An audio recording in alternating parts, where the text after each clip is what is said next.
Bonjour les quatrièmes, alors aujourd'hui on va faire un petit peu le bilan de la révolution industrielle et vérifier que vous êtes à peu près tous à jour sur le cahier. Alors avant le confinement on avait noté ensemble l'Europe de la révolution industrielle avec cette problématique, comment la révolution industrielle transforme-t-elle la société et l'économie de l'Europe.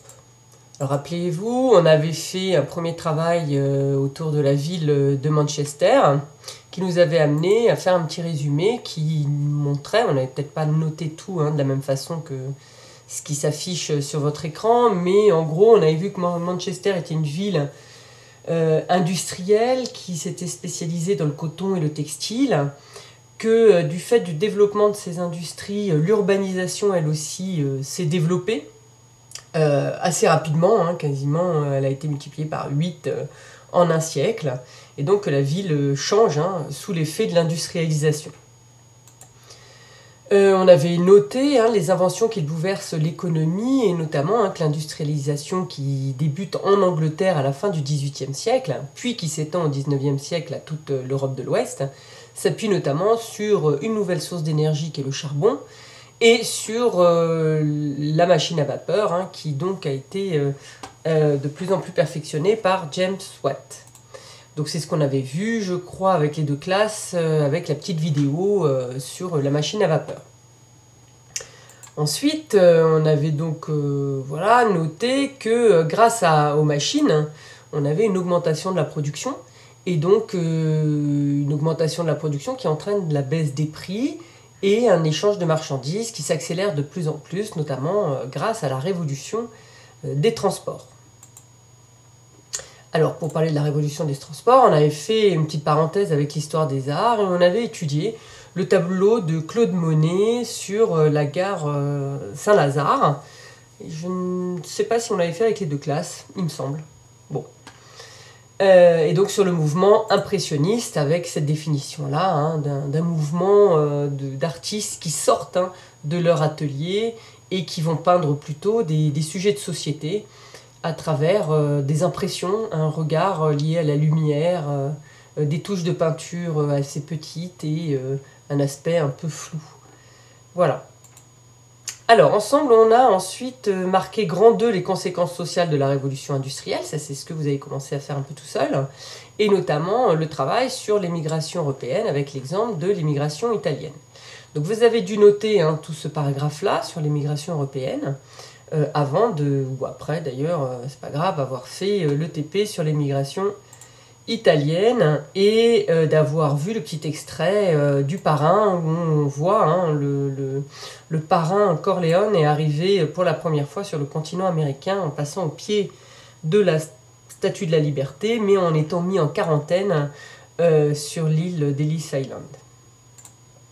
Ensuite, je vous ai demandé en grand B de noter le paragraphe sur la nouvelle classe sociale, c'est-à-dire une classe ouvrière.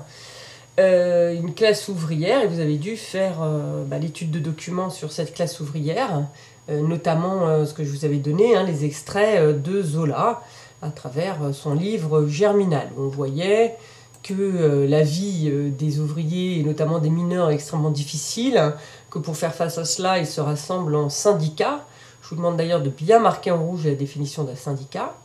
Que vu ces difficultés, une nouvelle pensée politique se développe, ce qu'on va appeler le socialisme, derrière plusieurs penseurs, philosophes, et notamment on avait étudié l'étude de cas sur le socialisme autour de Karl Marx et Friedrich Engels, où on avait mis en place la notion de lutte des classes face à un libéralisme important qui se développe.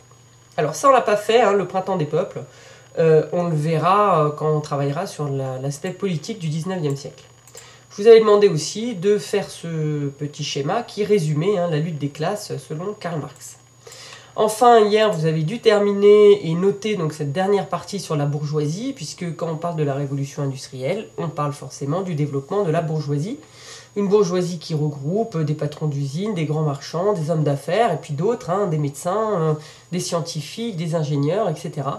Tout un tas de personnes qui vont s'impliquer dans l'industrialisation et qui vont donc avoir un niveau de vie beaucoup plus élevé que la classe prolétarienne.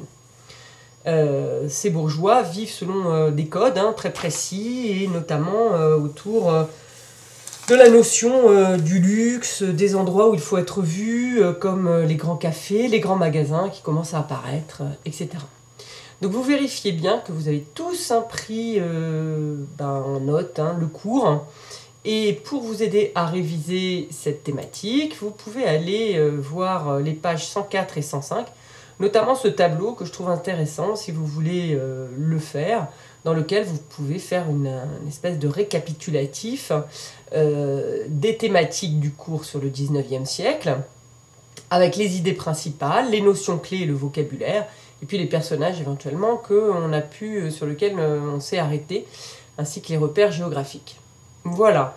Il faut vraiment apprendre certaines notions pour l'année prochaine, vous en aurez besoin, notamment sur les nouvelles idéologies politiques. C'est un des éléments importants du chapitre. Merci à vous, à jeudi.